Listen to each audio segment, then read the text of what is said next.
حضرت سیدنا خواجہ غریب نواز رضی اللہ تعالیٰ عنہ کے والدین کا بچپن میں ہی انتقال ہو گیا تھا، اور آپ کے والد محترم کے انتقال کے بعد میں آپ کی والدہ محترمہ نے جو والد کا ترکہ تھا بھائیوں کے درمیان دونوں بھائیوں میں تقسیم کر دیا تھا۔ حضرت سیدنا خواجہ غریب نواز رضی اللہ تعالیٰ عنہ کے حصے میں ایک باغ آیا تھا، ایک پنچکی آئی تھی۔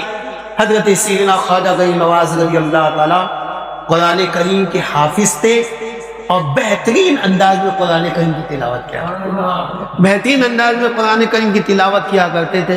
لیکن بعد میں کہ حضرت سیدنا خواجہ غریب نواز رضی اللہ تعالیٰ اپنے باغ میں صاف صفائی کرتے، پھلوں کو توڑتے۔ ایک مرتبہ حضرت سیدنا خواجہ غریب نواز رضی اللہ تعالیٰ کو جب باغ میں پہنچے تو آپ نے کیا دیکھا کہ باغ کی صفائی خود بخود ہو چکی ہے اور پھل بھی توڑ کر ایک جگہ رکھ دیے گئے ہیں۔ حضرت خواجہ غریب نواز رضی اللہ تعالیٰ کی عمر زیادہ نہیں تھی، آپ نے سوچا کیا کہ یہ کام کس نے کیا ہوگا۔ دوسرے دن جب باغ میں گئے پھر یہی منظر دیکھا۔ تیسری شب آپ باغ میں آپ نے قیام کیا تاکہ صبح کے وقت دیکھے کہ کون باغ کی صفائی کرتا ہے، کون باغ کے پھلوں کو توڑ کر ایک جگہ جمع کرتا ہے۔ حضرت سیدنا خواجہ غریب نواز رضی اللہ تعالیٰ وہ تیسری شب وہیں پہ ٹھہر گئے۔ جب صبح کا وقت ہوا تو آپ نے کیا دیکھا کہ صبح کے وقت میں باغ کی صفائی خود بخود ہو رہی ہے۔ صفائی ہو رہی لیکن صفائی کرنے والے نظر نہیں آ رہے۔ باغ کے پھلوں کو توڑ کر ایک جگہ رکھا جا رہا ہے، پھل تو ٹوٹ گئے، توڑے جا رہے لیکن پھل توڑنے والے نظر نہیں آتے۔ سرکار غریب نواز رضی اللہ تعالیٰ نے ندا دی کہ اے اللہ کی مخلوق، جو بھی تم میرے سامنے آؤ۔ تو آپ کے سامنے جناتوں کی جماعت تھی۔ حضرت سیدنا غریب نواز رضی اللہ تعالیٰ نے فرمایا کہ تم نے یہ سب کیوں کیا؟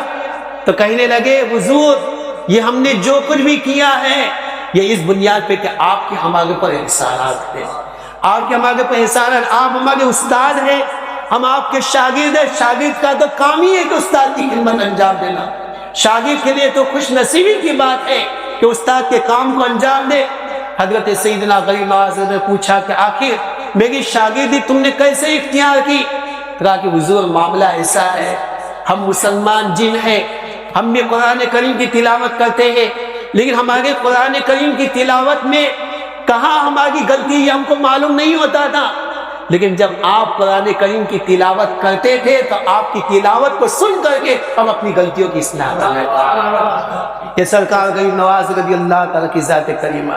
عزیزان ملت اسلامیہ، سرکار غریب نواز رضی اللہ تعالیٰ کس طرح سے قرآن کریم کی تلاوت کرتے، ایک واقعہ اور سماعت ہوا۔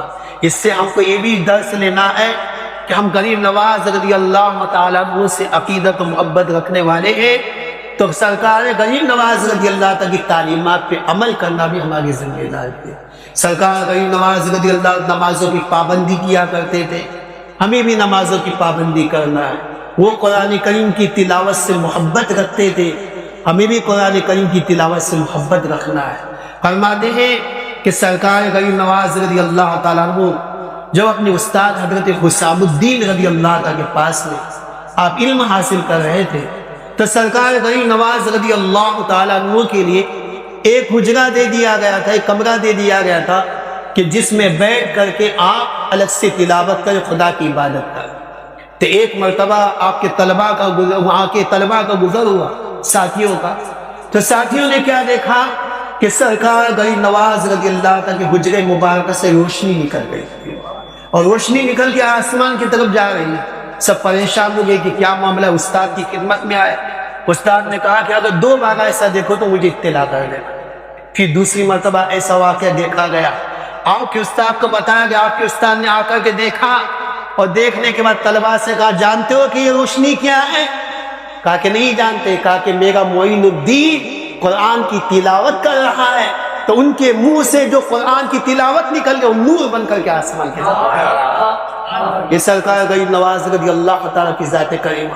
عزیزان ملت اسلامیہ، تلاوت اتنی عمدہ کرتے تھے کہ آپ کے استاد نے ذمہ داری لگا دی تھی کہ فجر کی نماز سوائے معین الدین کے کوئی نہیں پڑھائے گا، فجر کی نماز سوائے معین الدین کے کوئی نہیں پڑھائے گا۔ کہ سرکار غریب نواز رضی اللہ تعالیٰ کی شان ہے۔ عزیزان ملت اسلامیہ، قرآن کریم کی تلاوت کرتے، عمدہ طریقے سے قرآن کریم کی تلاوت کرتے، یہاں تک کہ آپ کے استاد کی طرف سے یہ بھی طے کر دیا گیا تھا کہ رمضان المبارک کے مہینے میں تراویح جو سنائے گا، تراویح قرآن جو سنائے گا، میرا معین الدین سنائے گا۔